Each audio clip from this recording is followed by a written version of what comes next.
Adeline's POV. I'm sorry, Zoren, pero hindi ko pa talaga kayang magmahal ngayon. Bahagya ito na lungkot at tumango. I understand, but please don't stop me from courting you, Adeline. Para makita mo na seryoso ako sa'yo at makapaghihintay ako hanggat pwede nang maging tayo. Ikaw ang bahala. Tanging naisagot ko na lang dito. I'm done. Ikaw ba? Yeah, I'm done too. Bigla nitong pinasigla ang tinig habang bahagyang nakangiti sa akin. So, can I go now? Ihahatid ko pa kasi itong mga to. I'm pointing out the documents with me. Sure, hatid na kita sa kotse mo. Naglapag ito ng bayad sa kinain namin, saka ito tumayo at inilahad nitong palad para alalayan akong tumayo. Thank you. Tinanggap ko naman yon kahit na nagdadalawang isip ako. Masasabi ko talaga na si Mr. Zoren Sanchez ay talagang isang mabait na tao. Napaka-gentleman. Pinagbuksan din niya ako ng pinto sa sliding door at kotse ko. Again, thank you for the treat, Zoren. Nabusog ako. You are welcome. I hope I can invite you again for dinner. Pag hindi ka na busy, sambit ni Zoren nang papasok na ako sa loob ng kotse ko. Tumango ako tunti-unting nabuo ang ngiti sa labi ko. Yeah, sure. Pag hindi ako busy. Thanks. Take care, Adeline. Goodbye. Bye. And thank you. Nasilip ko rin itong patungo sa nakapark nitong kotse. Napabantong hininga ako, saka ko tuluyang binuhay ang kotse ko't pinatakbo na yon sa kahabaan ng kalsada. How I wish na may puso ako para kay Zoren. How I wish mabigyan ko siya ng chance. How I wish na mahulog ang loob ko sa kanya. Pero bakit ba ang hirap turuan ng puso? Pilit ko mang gustuhin si Zoren dahil sa kanyang taglay na kagandahang loob, pero bakit ba hindi ko mapilit ang puso ko? How I wish kaya ko pang magmahal pagkatapos kong ilugmok ang sarili ko kay Hugo ngayon. Kasi sa tingin ko wala na akong karapatang magmahal at mahalin pa ng iba. Pagkatapos kong ialay ang buong katawan at buhay ko ngayon sa kanya. How I wish hindi mawala ng pag-asang puso ko na magmahal muli. Isang tao na tatanggap sa akin kung ano ako. And how I wish na tumigil ng pagtibok ng puso ko para kay Hugo at tanggapin ang katotohanan hindi talaga siya para sa akin. Saktong 4:00 ng hapon na dumating ako sa kumpanya ni Hugo. Agad din ako dumiretso sa tanggapan nito para iabot ko kaagad sa kanya ang mga papeles na mga kailangan niya sa akin at kay Mrs. Sanchez. Rosenda? Ma'am Adeline? Oh, thank God. Kanina pa ho kayo hinihintay ni Sir. Tinatawagan din kita sa cellphone mo pero hindi mo sinasagot. Kumunot ang noo ko sa sinabi ni Rosenda sa akin. Pasensya ka na ha. Hindi ko kasi napansing tumunog ang phone ko. Sagot ko dito. It's okay. Now please proceed to my boss office. Kanina pa kasi hinihintay ni Sir sa loob, Ma'am Adeline. Okay, I'll go now. Tinalikuran ko nit pumasok na ako agad. Pagkatapos kong kumatok ng 3 beses sa labas ng pinto ng boss nito. Nagsalubong ang mga mata ko at ang seryoso niyang madilim na titig nang nasa loob ako ng opisina niya. Dahan-dahan akong lumapit sa table niya at agad kong nilapag ang mga dokumentong dala ko. Good afternoon. Heto na nga pala yung mga documents na kailangan mo. Lumipat ang mga braso at kamay niya sa phone niya. Tapos nilagay niya sa harapan ko na nakabukas ang LCD screen. Sinong lalaki sa larawan? Kumislap ang mga mata ko. He's my boyfriend mo? Umiling agad ako. Hindi, he's only my friend. Sa tingin mo maniniwala ako sa'yo? Hugo, sinabi mo ba sa kanya na bedwarmer kita? May ding pagkakasabi nito sa akin. Hugo, hindi ko naman boyfriend. I ask you the documents. Hindi ako makipagkita sa lalaki mo at makipag-date sa oras pa mismo ng trabaho mo.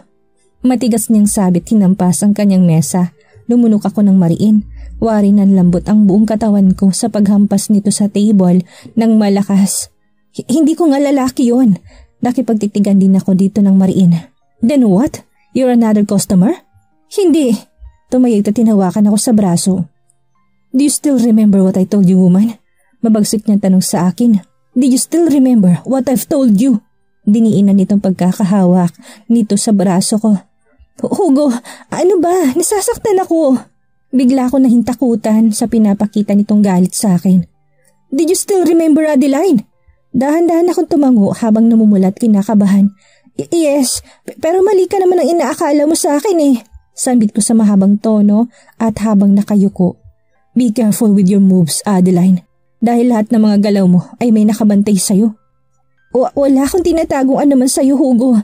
Kaya hindi ako natatakot at hindi man lang ako apektado kung hindi ka pa rin naniniwala sa paliwanag ko. Sa pilitan akong kumuwala sa higpit ng pagkakahawak nito sa aking braso, tinapunan niya pa rin ako ng masamang tingin. Thanks if you are jealous with that picture. At least, nagsiselos ka pa rin pala. Lakas loob kong sambit dito sa kabila ng galit niya sa akin ngayon. Mas nalukot ang gatla ng noon nito sa sinabi ko. At sinong sabi nagsiselos ako? Huwag ka maging ilusyonada, Adeline. You always remember. Bayad kong buong serbisyo mo. Kaya wala kang karapatang makipag-ugnayan sa ibang lalaki mo. Do you understand? How many times do I have to explain to you na hindi ko lalaki yon? Lahat na lang ba na makikita mo sa akin mali? Lahat na lang ba na ipapaliwanag ko sa'yo sa tingin mo puro kasinungalingan lamang? Bakit bang hirap mong paliwanagan, Hugo? Nagsasabi naman ako ng totoo sa'yo ah. Huwag mo namang husgahan agad ang nakikita mo sa pagkatao ko. I know, you bought me with you a big amount of money right now. Don't worry, dahil hindi ko yung nakakalimutan at hindi ako gagawa na eksenang ikakasira ako sa paningin mo. Get out, now! Yun lang ang tanging sinabi nito sa akin. Ayaw mo kasi akong pakinggan eh. Kahit ilang minuto lang na paliwanag. Sabi ko rito na pilit pinipigilan ang mga luha kong sumungaw. Out! Mariing utos pa rin ito. Okay, pero nandito na yung hinihingi mong mga papeles. May pirma na rin yan ni Mrs. Sanchez. Umupo ulit ito at inabot ang mga papeles sa kabinuklat. Hindi ako gumalaw sa kinatatayuan ko at pinagmasdan ko lang to. Nag-angat ito ng tingin sa akin. I told you to get out. Huminga ako ng malalim. Balang araw, maintindihan mo rin ako, Hugo. Dahan-dahan kong bulong saka ako lumabas na durug ang puso. The meeting is already adjourned. You may go back to your post now. Tumayo si Hugo at sinulyapan ako. Nakipagtitigan naman ako dito kahit pa nasa tabi nitong kanyang fiancé na si Jumaira. Speaking of Jumaira, mabutit hindi nito nagtataray sa akin sa ngayon. But I know, nanggigigil pa rin siya sa presensya ko. Isa pa, lahat ng meeting ng grupo ay nandoon ito. Kahit sobrang late na nitong dumating, basta aatan pa rin ito. And of course, I know she's guarding her fiancé from me. Pero ang tanga niya dahil ginagago lang siya ni Hugo. What if one day malaman niya ugnayan namin ngayon na lalaking pakakasalan niya? Tsak magkakagulo pag nalaman niyang nasa iisang bubong kami ni Hugo ngayon. There's always no secret to hide. Kung mangyari mang malalaman niya, I hope that time Hugo will defend and stand with me. Pero sa tingin ko, malabo pa sa panahon na ipaglaban niya ako. Sino ba naman ako sa buhay nito ngayon? Tanggap ko ni isang parausan lang niya ako. Isang linggo na rin mula nang hindi kami nag-uusap. Simula pa noong araw na ipinakita niya sa akin ang nakuhang larawan naming dalawa ni Zoren. Kung mag-uusap naman kami tungkol lang yan sa trabaho. I always make an attempt to talk to him. Pero ramdam kong pag-iiwas niya sa akin. Tanging ang aming mga pagtatalik sa gabi ang tanging pagkakataon na kami nakikipag-usap sa isa't isa. Tanging sa kama na lang kami nagkakasundong dalawa. Gustuhin ko man siyang kausapin, pagkatapos naming magniiga hindi ko naman magawa. Lumalabas na kasi kaagad si Hugo sa kwarto ko pagkatapos niya akong gamitin. Para ba akong may isang malubhang sakit na iniiwasan at pinandidirihan niya? Sweetheart, doon na muna ako sa office mo. Hintayin na lang natin ang oras ng lunch break. Hindi ko rin kasi dalang car ko. So, makikiangkas ako't magpapahati din ako sa company mamaya. Maarting untag ni Jumaira. Alam ko sinasadya niyang iparinig yon, lalo na sa akin. I hear him respond plainly. Okay, nagbaba ako ng tingin ng sumulyap sa akin si Jumaira. Okay sa kanya si Hugo ngayon? Mamaya ako naman. Sabi ko sa aking isip. Hey guys! Napalingon kaming lahat sa taong tumawag sa aming atensyon. Can I invite this team to go and have a party tonight? Birthday ko kasi eh. Party naman tayo mamaya. Friday naman at walang pasok bukas. Sabi nito na bahagya pang ngumiti sa aming lahat. O talaga Maris, birthday mo? Tanong ni Diego habang nakatingin sa kanya. Tumango si Maris at matamis na ngumiti. Yup, sure, pwede ako mamaya. But can I bring my girlfriend with me? Tanong ni Diego dito. Sure, mas maganda pag marami tayo, she responds. Kayo ho, she asked our co-team. I'm sorry to reject your invitation, Miss Cabaro. Kailangan ko kasi umuwi ng maaga ngayon dahil sa may mga bisita akong balikbayan naghihintay sa bahay. Happy birthday na lang sa'yo. sabi ng isang kasamahan namin na engineer na may edad na. Ako rin, Miss Cabaro, hindi available sa pag-imbita mo. Untag naman ng isa pang architect ng grupo. I'm free to go, basta pwede bang isama ko rin si Mrs.? Sabi naman ng isang landscaper. Pumayag naman si Maris. Tumango rin ang dalawa pang kalalakihan kasamahan namin kay Maris. Adeline, humarap to sa akin. Ikaw, sama ka ha? Hindi pwedeng hindi. Sabi nito sa akin kahit hindi ako siguradong makakasama. Pag-iisipan ko muna, Maris. Happy birthday pala. I don't take no for an answer. Basta sumama ka and thank you, she clearly says. Hindi ako sure. Bahala na mamaya. Text na lang kita kung makakadalo ba ako o hindi. Mahinang sagot ko dito. Gusto ko sanang sumulyap kay Hugo pero hindi ko mailingon ang ulo ko dito. How can I ask him kung hindi naman niya ako kinakausap? And I'm sure wala naman siyang pakialam sa akin. Pero gusto ko pa rin sana magpaalam kahit papano. Pero sa paanong paraan ba? Baka isang singhal lang ang aabutin ko. Sir Hugo, Ma'am Jumaira, I hope you can come to my birthday celebration tonight. Inaya rin itong dalawa. We'll try. Out of town kasi namin ni Hugo. We're going to Sydney, Australia with our family tomorrow. Halos suminto ako sa paghinga. My heartbeat skips the moment Jumaira states about their outing. Agad ako nagkagat ng tingin sa dalawa pero nakatutok ang mata ko kay Hugo. Lumunok ako. Out of town? Tahimik kong tanong sa kanya. Sige, darating kami. Sagot nito kay Maurice. Sweetheart, baka mali tayo niyan sa flight natin. We can use my private plane. Anytime makakaalis tayo patungong Australia. Agad kong ginawin tingin ko dito at pinagpatuloy ang pagliligpit ko ng mga documents at ng hand carries laptop na ginagamit ko. Thank you sir, I'm so glad makakapunta kayo. Puno na kasi ang sambit ni Maurice. Basta Adeline ha, pumunta ka din. Nagangat ako ng tingin ko dito. Okay, pupunta ako. Sa wakas, nakapagdesisyon na ako. Sa tingin ko wala akong karapatang magtanong sa kanya bago ako magdesisyon para sa sarili ko. Siya nga walang balak magpaalam sa out of vacation nila. Sa bagay, sino ba naman ako para pagpaalamanan niya? He's right, we need privacy at privacy ko rin ang mag-decide para sa sarili ko. Pero bakit ganitong nararamdaman ko? I feel hurt. So hurt. Excuse me, mauna na ako sa inyo. Agad akong lumabas ng conference room. Agad ako nagtungo sa aking opisina at nagpakasubsob sa trabaho para makalimutan at maitaboy ang totoong nararamdaman ng puso ko. But then, in the middle of my busy work, bigla akong humintot at binaba ko yung ballpen ko nung may nalaglag na luha sa docs ko. Agad ko itong pinunasan at pinagpatuloy kong ginagawa ko.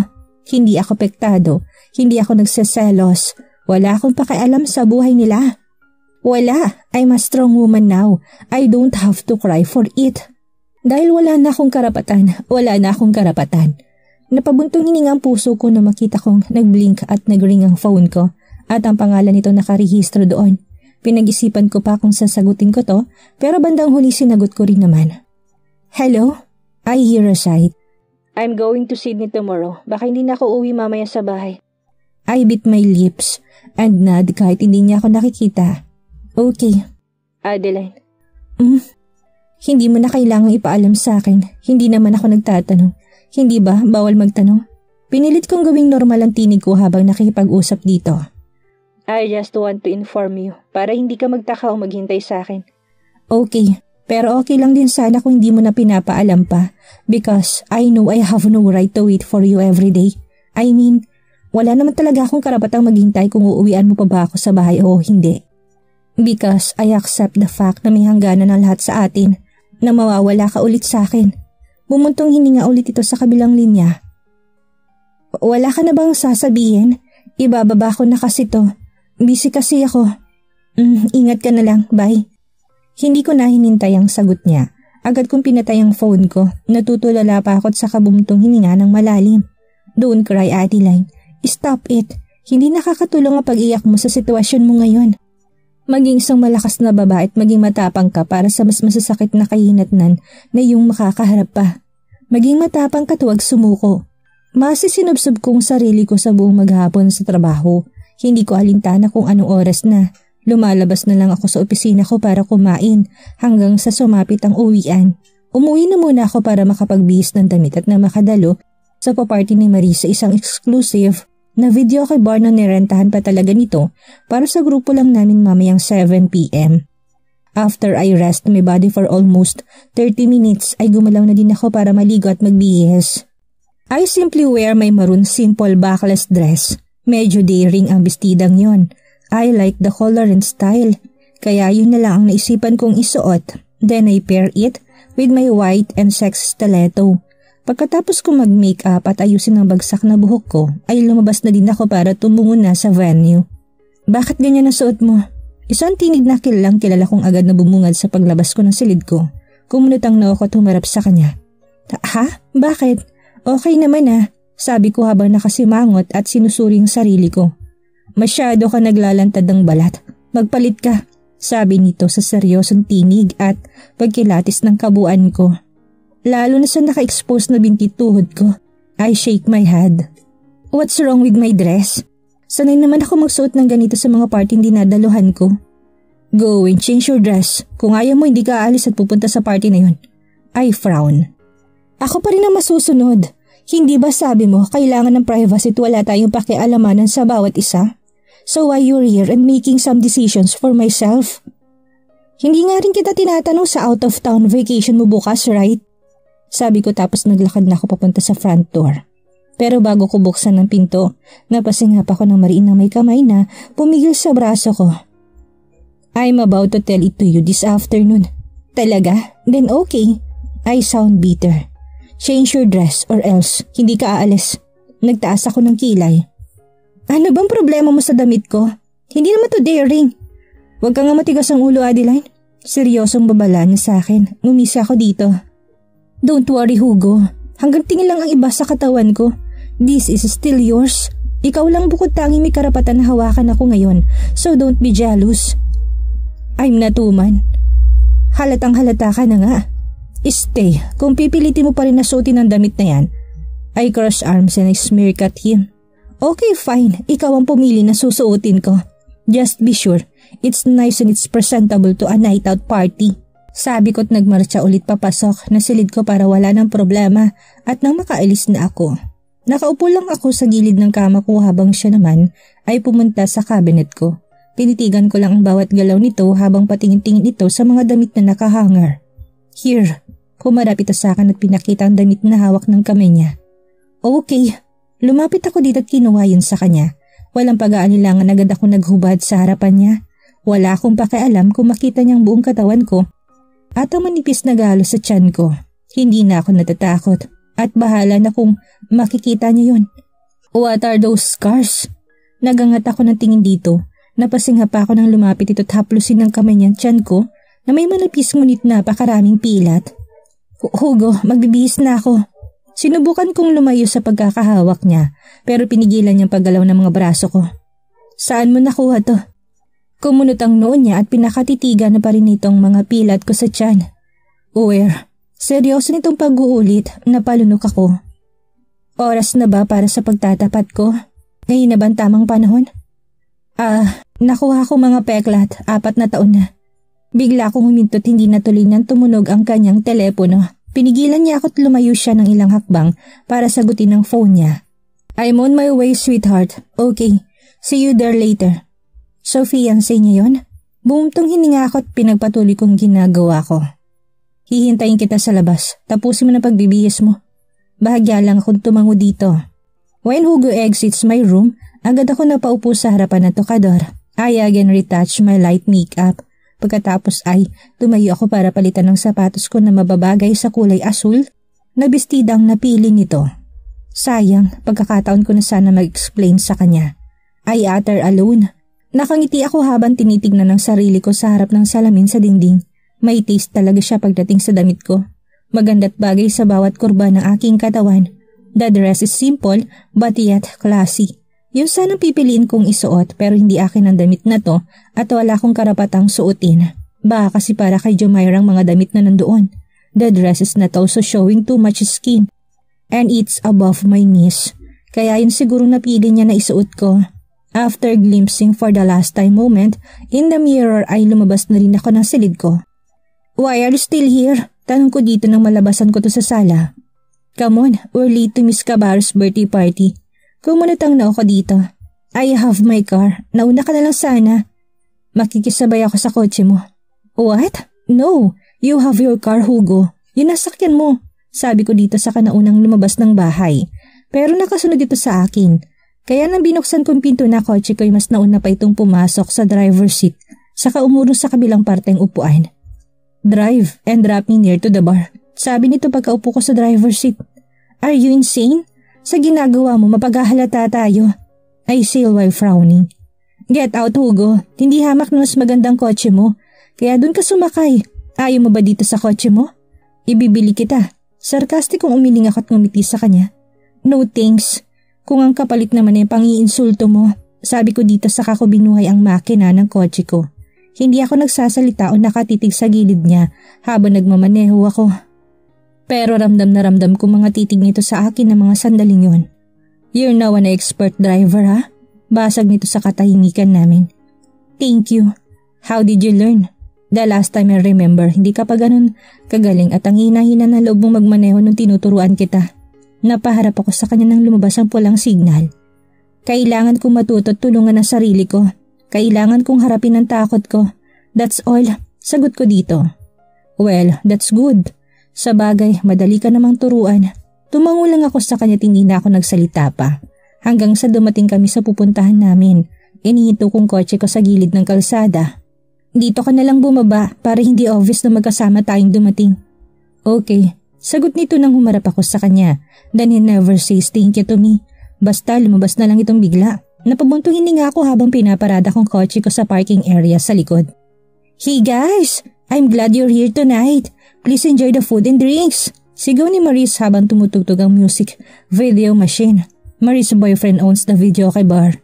Kaya puro aligagang mga tauhan ng boyfriend nito sa aming lahat. Marami rin nakasurf ng mga pagkain at alak sa mga mesa na okupado namin. Ako naman ay nakontento lang sa mga pagkain nakahain. I never get to taste any amount of liquor, even the latest drink. Nasa isang tabi lang talaga ako. Minsan, nakikipag-usap sa mga kapareha ng mga kasamahan namin, lalo na kay Rosenda na siya palang girlfriend sa ngayon ni Diego. Except for Hugo's fiancé na walang ginawa kundi bakura ng fiancé nito at tanging ang iba lang ang kinakausap nito. Kaya sa buong oras na nagdaan hindi ko man lang sila nililingon na dalawa. Simula pa ng pagpasok ko sa bar na yon. Adeline, Maurice calls for my attention. Lumingon ako dito. Bakit hindi ka umiinom? Magdadrive pa kasi ako. Pass muna. No, hindi pwedeng pass muna. Here. May inabot itong 2 kupitang may lamang alak at binigay niya sa akin ang isa. Come on, Adeline. Give me a toast. Umiling ako. It's a hard liquor, Maurice. Hindi pwede. Pagtanggi ko dito. Pagbigyan mo na ako, Adeline. Pabirthday mo na sa akin. Go, girl. Pangungulit nito. Oo nga, Mama Adeline. Sulsul din ni Rosenda sa akin. I told you not to call me, ma'am. Wala tayo sa opisina ngayon. Sabi ko ulit dito ng ilang beses na. Kasi, just Adeline, okay? Okay, Adeline. Sa wakas ay binigkas niyang aking pangalan. Good. O siya, inuman na. Sabi ni Maurice at binigay din niya ang isang baso kay Rosenda. Wala na akong nagawa kundi ang paunlakan nito. Minsan lang naman ako makainom ng alak. Kaya okay lang siguro. Ano ko yung mangyari sa kasiyahang inatanda ni Adeline? Magawa pa kaya niyang makapagpaliwanag kay Hugo kung umaali-aligid si Jumaira? Ano nga kayang mapag-uusapan ni Adeline at Hugo at kukurot sa kanilang mga puso? Yan ang ating aalamin sa susunod nating kabanata.